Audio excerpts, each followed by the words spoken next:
Mä olen hiihdellyt viereiselle pellolle tehdyllä ladulla. Mä pääsen hiihtämään suoraan omalta kotiovelta, eikä pellolla tuu vastaan oikeastaan koskaan kukaan muu. Mä saan hiihdellä upeissa maisemissa aivan yksinäni, omasta yksityisyydestä nauttien. Kun mä oon yksin, niin musta tuntuu, että akut latautuu ja mieli lepää. Mä rentoudun parhaiten tekemällä asioita yksin, niin kuin vaikka kutomalla tai lukemalla kirjoja tai tekemällä jotain ihan mun omia projektejani. Vietän aikaa paljon mielikuvitusmaailmoissa, joko toisten keksimissä tai omissani. Mulle vaan yksinolo on sellaista aikaa, mitä mä tarvitsen. Mä voin hyvin silloin, kun mä saan säännöllisesti viettää aikaa yksin.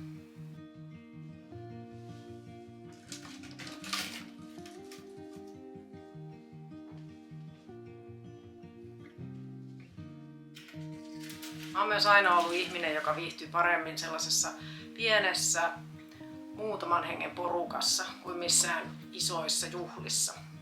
Isot juhlat ja hälinä ja monen ihmisen kanssa seurustelu ja uusiin ihmisiin tutustuminen voi joskus olla vähän sellaista kuormittavaa.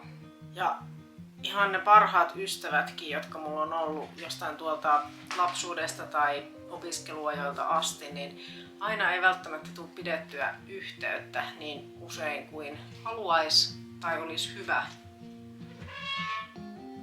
Elämässä on paljon sellaisia asioita, jotka vie voimavaroja ja sitten se yhteydenpitokin voi alkaa tuntua jollain tavalla työläältä.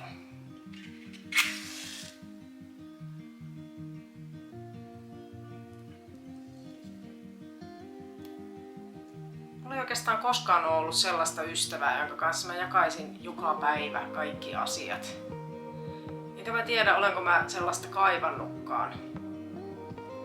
Nyt tietenkin kun on perhe, niin aika paljon sitä sosiaalisuuden tarvetta tulee täytettyä jo sillä, että on perhe, jonka kanssa viettää aikaa ja usein ehkä vähän liikaakin, että sit siinä haluaa enemmänkin jo sellaista yksinäisyyttä ja omaa aikaa sen vastapainoksi. Ja sitten ei välttämättä sen päälle, kaikkien niiden arkikiireiden päälle jaksa olla yhteydessä ystäviin. Mä olenkin ymmärtänyt ja hyväksynyt, että mä olen ihminen, joka viihtyy yksin ja tarvitsee yksin olemista.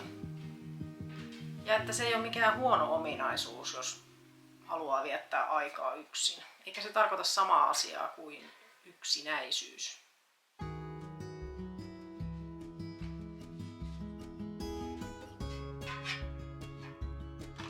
Toisaalta mä en myöskään halua lokeroida itseäni mihinkään introvertiksi tai antaa itselleni mitään sellaista leimaa, koska kyllä mä sitten myös viihdyn ystävien kanssa silloin, kun mä heitä tapaan.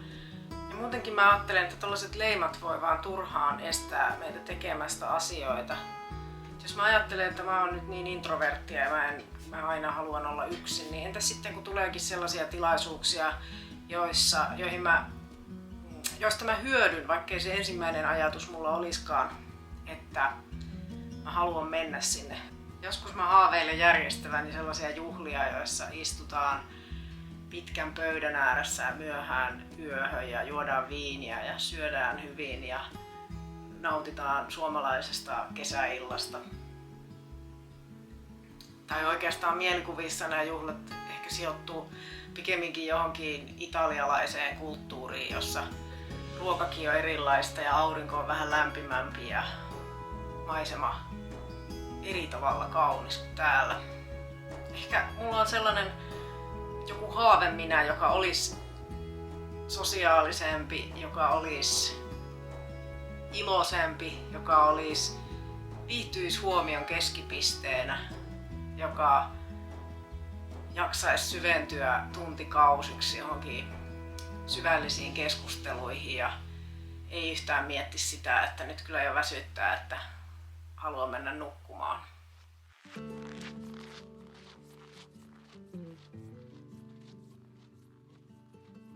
Ja ehkä mä sitten joskus toteutan näitä puolia vähän pienemmässä mittakaavassa järjestämällä vähän pienempiä juhlia vähän pienemmälle porukalle illanistujaisia.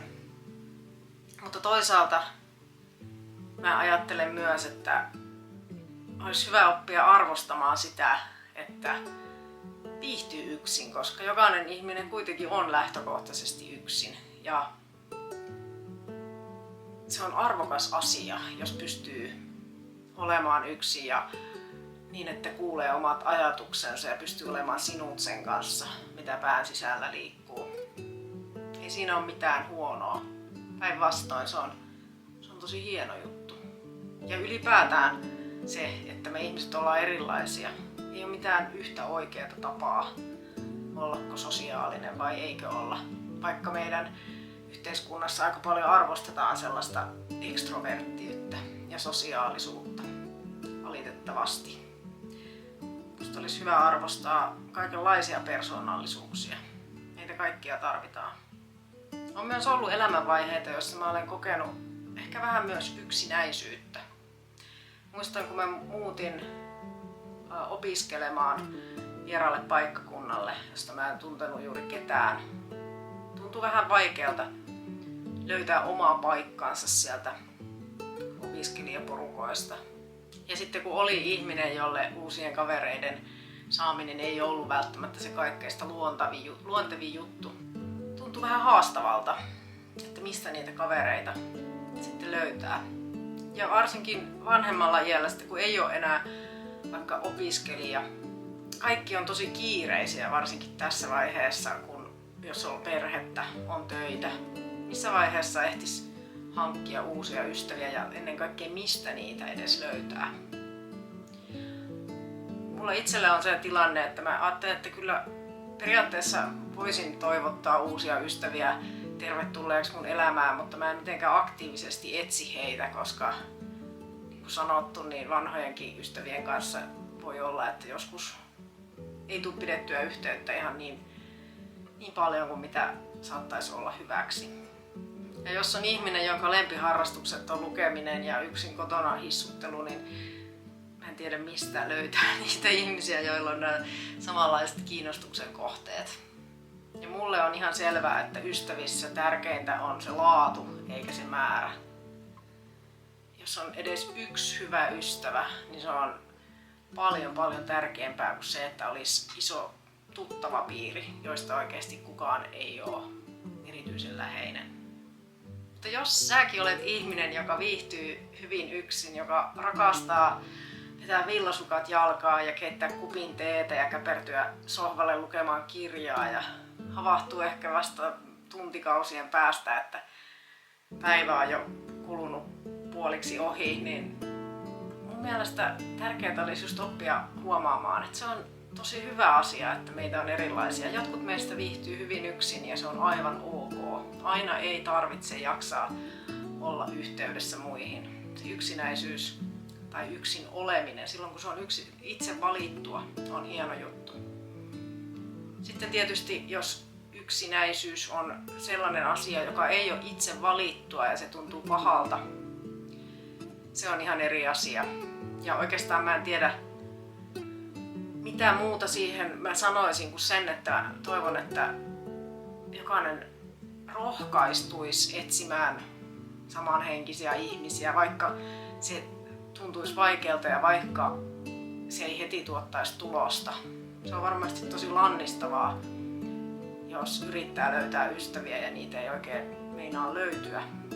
Mutta jotenkin mä ajattelisin, että mitä vähemmän semmoista painoarvoa antaa niille yksittäisille yrityksille, eikä ota niin vakavasti sitä, että saakin pakit.